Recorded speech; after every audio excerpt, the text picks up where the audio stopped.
Hey again, everybody, this is Will Davis. It's a pleasant Sunday evening here as I'm shooting this next video in our series. I'm going to break off and start doing a branch series. These are going to be mixed in with the other videos, not replacing them. Won't be one after the other, they're just going to be mixed in randomly. And this series is going to be on typewriters of the Great Depression.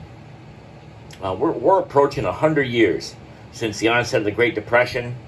And there's a lot of things that happened in the typewriter industry that are of interest to us today. Certainly, a lot of pressures in engineering and manufacturing of machines, a tremendous amount of market pressure, and a tremendous amount of marketing pressure to keep selling typewriters, keep dealers in business, keep machines moving out the door. So, I think it's worth a look. I've always been interested myself in what you might call off-price or cut-rate typewriters because their engineering is more difficult, their marketing is more difficult. So we're going to break off every once in a while and take a look at Depression-era typewriters. And there's a lot to talk about in that topic. There are typewriters that were designed because of the onset of the Great Depression, like this Royal Signet. There are typewriters like this Mass Pro that were designed long before the Great Depression started, but for one reason or another didn't get manufactured until the Great Depression started, and so are essentially mislabeled as Depression-era typewriters when they're not really. But you still saw the title of this video. Today we're talking about Woodstock Typewriter Company. You might say, well, what did they have to do with the Great Depression? They only ever made standards, usually only one model at a time. Well, this rare set of correspondence here tells us they did something. And as far as I know, this is the only evidence of this effort. And I have a lot of stuff on rebuilt typewriters around here. I don't have anything else that matches this. So this is a couple of flyers that were sent out from Woodstock Typewriter Company, an international typewriter in New York. And as we see, May 4th, 1933 for the date of these flyers. So the Great Depression is on. It's in deep throes. This flyer here says, an unusual opportunity for you to realize a real profit.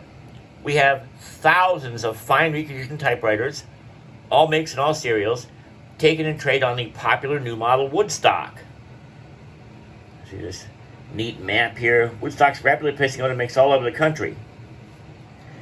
And we look inside, quite amazingly, we see all these other brands of typewriters that are now being offered rebuilt by Woodstock itself, thoroughly reconditioned in a specially equipped department of our modern factory. And there's a good image of the plant there now.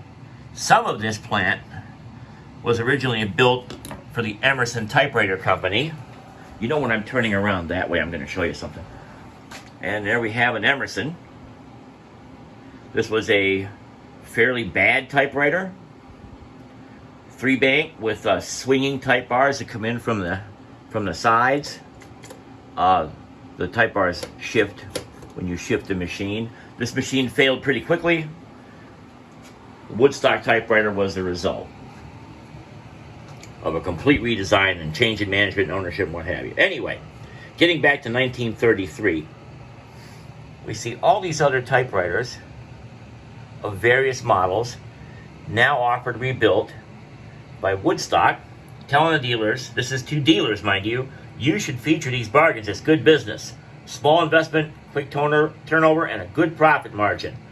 And you see, just taking the L.C. Smiths here, they're not that expensive. $19, almost $20, $23, $25, at a time when standard typewriters are well over $100. So the obvious question here is, how is Woodstock in this position? How is it during the Great Depression, when nobody should be buying typewriters, that Woodstocks are rapidly replacing other makes? Well, the answer to that is the Woodstock is not a $100 typewriter, and it never was. If you go way back to the videos I made 10 years ago and watch some of those, you'll find buried in one of them, I think it's one on the NL, the revelation that the Woodstock was announced as a $100 typewriter, but actually sold for about $65. And the Woodstock, and then later the R.C. Allen, would remain below the standard market price until the end. I think at this time, the early 1930s, the Woodstock is about 80 or 85% the cost of a competitive standard typewriter. So now you can see, you can kind of start to wrap your head around the idea that Woodstock is selling a little better during the Depression, that they are piling these machines up, that instead of rebuilding only the Woodstocks themselves for resale and selling all the other trade-ins to other rebuilders, they're now retaining them all, shipping them to Woodstock, Illinois, rebuilding them all in their own plant, and offering all of them to dealers. And of course, let's not forget, on the back, we do have the final plug for factory rebuilt Woodstocks. You see the prices are very competitive. The machines are modernized. So if we look down here in the text, we find out that you have the new crackle finish. They're enclosed and dust proofed. They carry this rebuilt by Woodstock Typewriter Company emblem. So that's Woodstock's sort of spot in this study of typewriters of the Great Depression, is that they're selling better. Woodstock decides to retain the trades, rebuild them, and sell them itself. An interesting opportunity, and probably made possible by the fact that they are also experiencing a reduction in sales, although not as bad as everybody else, and have some plant capacity. And of course, yes, we do have a rebuilt Woodstock right here. If we look around here, we see the emblem that you would expect. This machine has a serial number telling us it was built sometime between 31 and 34. If we use our handy-dandy BT and Spinks serial list, we'll see that this machine was built originally between 31 and 34, somewhere in there, and then rebuilt probably in roughly that same time frame. You'll notice that this machine is fully enclosed. It's decked, whereas the machine pictured here in 33 still does not have the top deck. But it's very close in age. Anyway, I hope you enjoyed this start of our look at typewriters of the Great Depression.